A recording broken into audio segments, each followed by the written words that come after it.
Hello fellow fraggers, my name is Fragger himself, and this video is going to be the fourth part in my tier list series in which I rank cards in different tier lists based on what they do in different situations. In this video, I'm going to rank these cards by how good they are when you play them. I'm going to be ranking the cards that I haven't ranked in the last video, which are all the cards that aren't in the tier list yet. If you haven't watched my last video, in which I rank the cards that are in the tier list right now, I would recommend you go watch it right now because there's probably some information in it that you would want to know. And of course, I'm going to be splitting all of the cards that I haven't ranked yet in different groups based on what they do. So, let's get into the ranking. So recently, a new card just got added to Frag, which is Polo. I haven't ranked him in my defensive AI tier list, so I'm just gonna do it here. I think with the AI, Polo is pretty good. With his main fire, he can cover a huge area, so that makes it pretty easy to hit for the AI. His damage is not special with his main fire, but his ultimate ability can do a lot of it. His big pasta ball can sometimes one-shot people, and that's just crazy. His AI is not really that precise with it, sometimes he misses, but it's so huge that he usually gets it, and that does a lot of damage. Sometimes he can accidentally knock cards off the map, and that's pretty good. So I'm gonna place him in high A tier for now. Maybe that's gonna change the more I play him, we'll see. And since we are talking about Polo, let's start by ranking him in our main tier list. He can do a lot of damage with his ultimate ability. His main fire is also not great, but he can do a lot of damage also with it if he hits all of his shots. It's kinda hard in the long range, but in the close range I think he's pretty good. He's slow and he's really not that hard to get rid of though, so that makes him pretty weak. But outside of that, he's really strong, so I'm gonna place him in A tier as well here. Okay, let's talk about Vandal. Vandal is a very fast card. I don't think her ultimate ability is really that useful. It can help you get one frag usually and that's it. She does have pretty decent damage. I don't think she's really good on a bunker though, so I'm gonna place her in A tier. Now, General Mech he can do a lot of damage in the close range, however, his bullet spread makes it pretty hard to be accurate with him. He can do a lot of damage on bunkers, and his drone is pretty useful. He's also pretty slow, so I'm gonna place him in B tier. Bubbler I think can be really mastered, because he can really control a map when you think about it. He's pretty slow, but he can put a card out of the match for a decent amount of time every, I think, 20 seconds. So I think that's really strong if you want to control a game. He can do a lot of damage on the bunkers if you get there, but he is very slow and he doesn't have much range. But I still think he deserves a spot on B tier. DJ Equalizer I think is a very balanced card. His freeze is pretty useful and you can usually get at least one frag with it as long as you're not stunning a tank.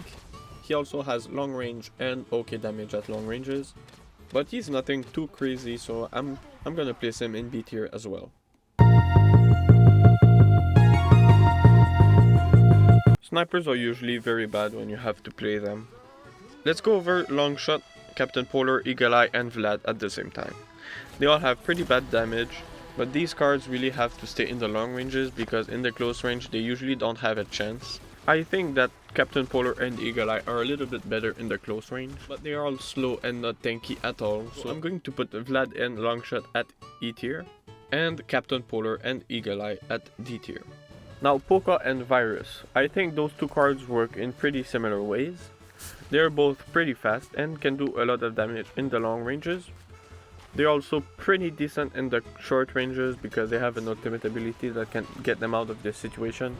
Poca shoots 3 arrows that do a lot of damage, and Virus can stun an enemy with her poison. But they both have pretty low HP, so they're easy to get rid of, and any long range card can usually bait them, so I'm gonna place them in B tier. Inferno is also probably a better card in the sniper ranges, but he can also get around in close range situations. Inferno's ultimate ability is much better when you push him, because his clone can usually go on bunkers, and Inferno can do a lot of damage in general, so I think he also deserves a spot on B tier.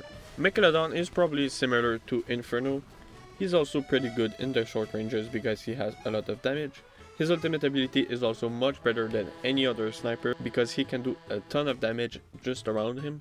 He's also faster in this ultimate ability form, so I think he's much better than any other snipers. As a Slayer, I'm gonna place him in A tier.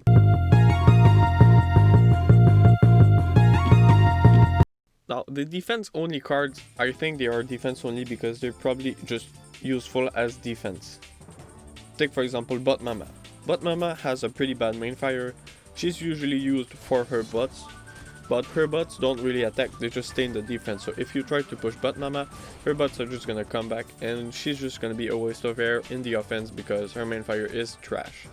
But in the defense she's okay because her bots can do a pretty good job, so I'm gonna place her in D tier. Now Scrapper is also pretty much the same thing as Bot Mama. He can heal the bunkers with his ultimate ability, but of course you're not gonna be able to do that if you push him. I don't think he's good in the offense, but still he has a good main fire and he can slay cards much better than Bot Mama. But still I think he's kind of stuck in the defense if you want to play him, and I'm gonna place him in C tier. So Shinobi has a pretty unique playstyle. You can teleport to the enemy base and usually get rid of a few cards when you play him. He's also very tanky, so that works pretty well with him. However, when he ults, he always comes back to your base. You can't really push him because if you try to use your ultimate ability with him, he's just gonna come back to your base and you're gonna have to come back with him on the offense, and he's very slow, so that's gonna be hard for you. I think he's very good at getting frags. If you know how to use it well and where to teleport at the right moments, I think you can be pretty successful with him. So I'm gonna place him in B tier.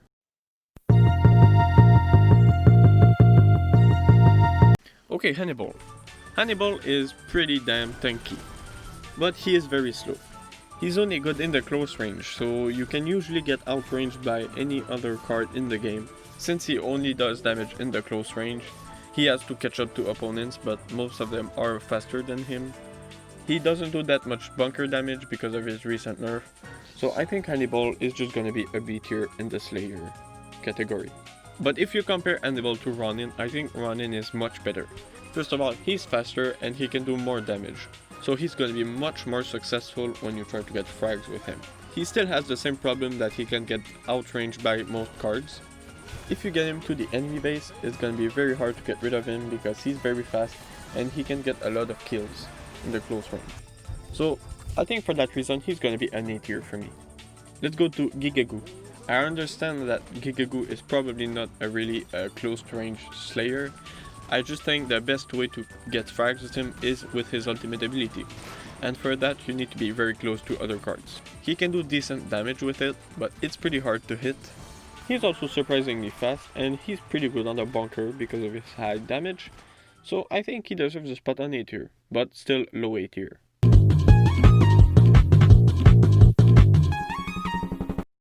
Okay, let's take a look at the do-it-all cards. I call them that because those cards are usually very adaptable and you can get by in different situations pretty well. Either you want to bunker rush or you want to slay cards well. If you want to get from one side of the field to the other, they're usually going to be pretty good at that.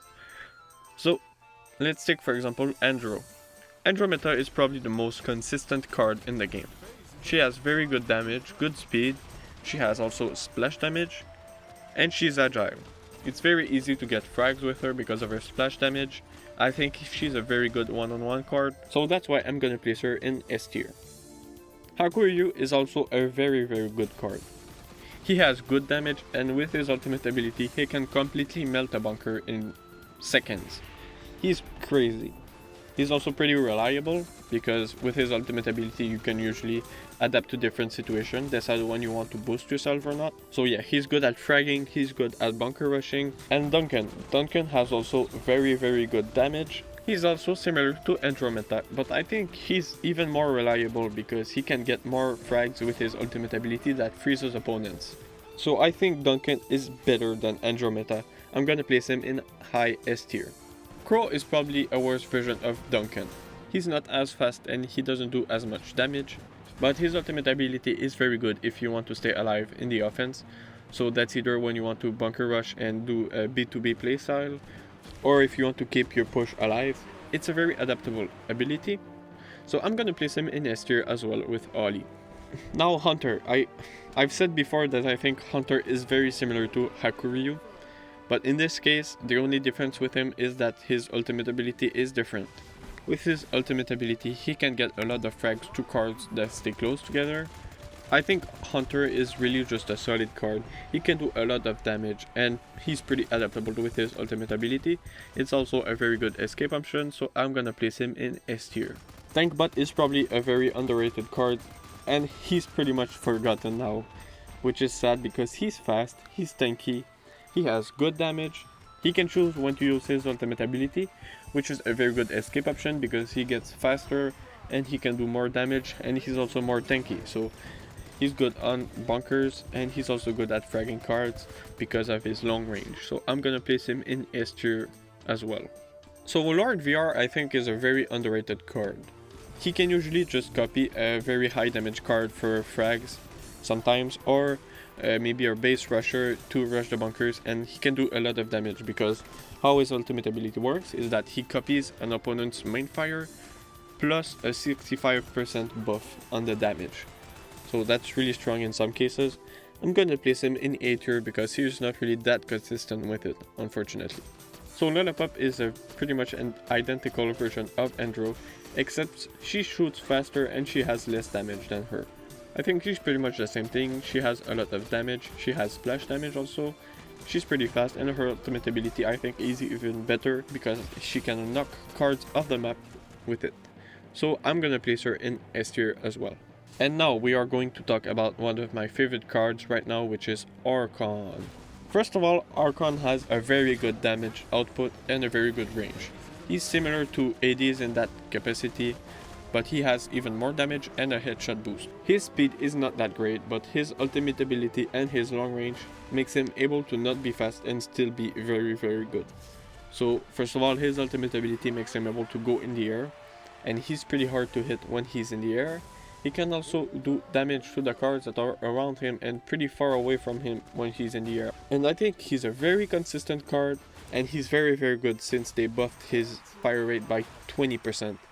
So that's crazy. I think he's going to be the only S plus card in this category, and I kind of look forward to seeing him nerfed a little bit because I think he's just a little bit too strong right now, but we'll see. And now let's go to Queen Unicorn. I would say she's kind of like Andro without the range, and with an ultimate ability that's a little bit better in the close range. I don't think she's still as reliable as Andromeda because of her lower range and lower speed, so I'm gonna place her in S tier, but still pretty low S tier.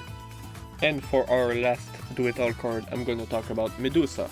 Medusa can shoot her laser through walls, which is very good, and she usually can do things that other cards can't do.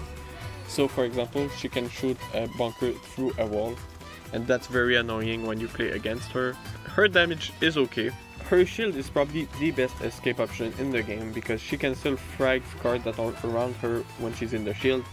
Nobody can touch her, and she can also run to the nearest health pack if she's in real trouble. So for that reason, I think Medusa is an S tier.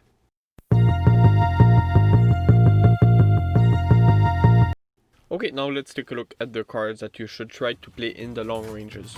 I'm gonna start this with Wolf. I think Wolf is a very inconsistent card. So Wolf always does more damage to the cards that have taken more damage already. If you play him with Sogeki, I think he can be very good. Overall, he's pretty inconsistent, so I'm not gonna be placing him any higher than A tier. I think Apesud is also a long range card. He's not really that great in the close range because his damage pretty much stays the same. His ultimate ability can be good if you want to frag a card quickly because he does a lot of damage very quickly. He's also decent on a bunker, but he's very slow and pretty easy to get rid of because overall his damage is not really that great. I'm gonna place him in B tier. Sogeki can do insane damage with her ultimate ability. I don't think she's really that great because her damage without her ultimate ability is probably one of the worst in the game. She pretty much can't go close to anyone because she's very useless in the close range. But if you know how to use her, she can be pretty damn OP, so I'm gonna place her in A tier. So Mechanite, his wall I think is probably the best thing about him. It's a very good ability, but it's just on a bad character because his damage is very bad, and he's also a card that's very easy to get rid of because of his huge hurt box. So yeah, I'm gonna place him in D tier. Soldatron has very good range and his damage is also pretty good. He has splash damage, but he is very slow and his ultimate ability is very hard to control. However, if you learn how to control it, I do believe that it can be very good. I'm gonna place him in B tier because I haven't really seen anyone that plays him well, but I think in theory you could really master Soldatron. Fragment can do a lot of damage with his ultimate ability. It's usually very good to either target one card in particular and get rid of it, or get rid of many cards that are in the same spot. However, when he doesn't have his ultimate ability, his main fire is not that great. He's got pretty good range and okay damage, but it's not insane. On the bunker, he's not that great, but I'm still gonna place him in A tier because he has a very good ultimate ability. So Sombrero I think is still a very good card when you play him, but I think a lot of people play him for no reason. He doesn't have that much damage and I personally haven't been really successful with him. I think there's a little bit of bullet spread which makes it pretty hard to get frags with him, so I'm gonna place him in B tier. I think Duality is still a long range card, even though you're probably just gonna use your Blitz mode 99% of the time. The problem with her is that you need to charge her up, and that always takes a little bit of time, and if you want to be strong in the beginning of the match, then you're gonna have problems. So for the fact that she's very inconsistent, I'm gonna put Duality as a S tier. Now, Big Paku. Big Paku is very slow. Outside of that, he's a very strong card. He's got decent range, and with that he's got also splash damage, so he's able to hit shots consistently. He's solid on bunkers, and his ultimate ability can one-shot a lot of cards. And just that makes him very good, but he's too slow to be an S tier card, so I'm gonna put him in A tier.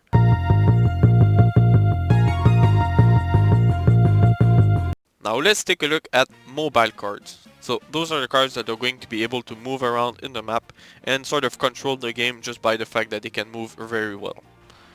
So let's start off with Cleo and Amelie.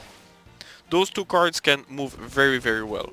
I think Cleo has a little bit more damage, so she's gonna be a little bit higher up. The problem with them is that in general they don't have that much damage, so I'm gonna put Cleo at an A tier and Amelie at a B tier. Crystal doesn't have amazing damage with her main fire. However, she's able to go from one side of the field to the other very quickly with her ability.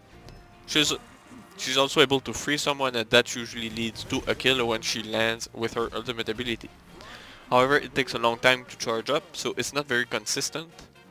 So for that reason, I think she deserves a spot on A tier because she's also pretty fast. Miss Bunny can do damage around her when she's jumping. I think it feels pretty weird, and sometimes you're gonna go to places where you're not really supposed to. In general, I think she's just a worse Andro, but she still has pretty decent damage. She's got pretty decent splash damage, she's got range, so I'm going to put her at an A tier. Now Laika has got very good splash damage. However, she's very easy to get rid of, she is slow and not great on bunkers, so I'm going to place her in C tier. Roloff, on the other hand, has more damage. He can also be used pretty well on bunkers because he's pretty tanky, so I'm gonna place him in B tier. Now Desperados. His lasso ability can give him a very good agility buff. He can go around the map pretty well with it, and usually you're gonna get a kill when you lasso someone, so that's very good. He's also got pretty decent damage and also good damage on bunkers, so I'm gonna place him in A tier. Frisbee is also in the same situation. Her ability lets her move around very well, but I still think she's worse than Desperados, so I'm gonna place her in low A tier. And for the last three cards, we got Fidelio. He's not really great at anything. I think he's only really good in his ultimate ability form, where he can do a little bit more damage, but he can't really move around, so Fidelio is gonna have a lot of trouble rushing. I think he's kind of stuck in the defense, but he can still move around, so I'm gonna place him in D tier. Genkius is also very slow and he has a big hurt box. However, he can do a lot of damage. It's just a little bit inconsistent and hard to hit. And so for that reason, I will put him in C tier. And we are going to finish it off with quarterback. I think quarterback is very good. So to be fair, he's my main, and I might be a little bit biased. But I think I got good reason to think he's good. So first of all, he's the fastest tank in the game. He can also go from one health pack to the other very quickly, so he can be very hard to get rid of when he's running away. I think he can also control the center with his pushback and his high damage. He's a little bit like Archon with less damage. He also can do good damage on bunkers, and overall he's a good B2B card. So I'm gonna place him in A tier. So yeah, this is going to finish this tier list about how good cards are when you play them. There's only one video left at the series, which is probably the most important one. I'm gonna show you guys based on what cards I think are the best ones in the past tier list, how to build good decks. Drop your comments in the comments, I want to know. And if you haven't already, be sure to check out the rest of the series. I hope I see you in the next one.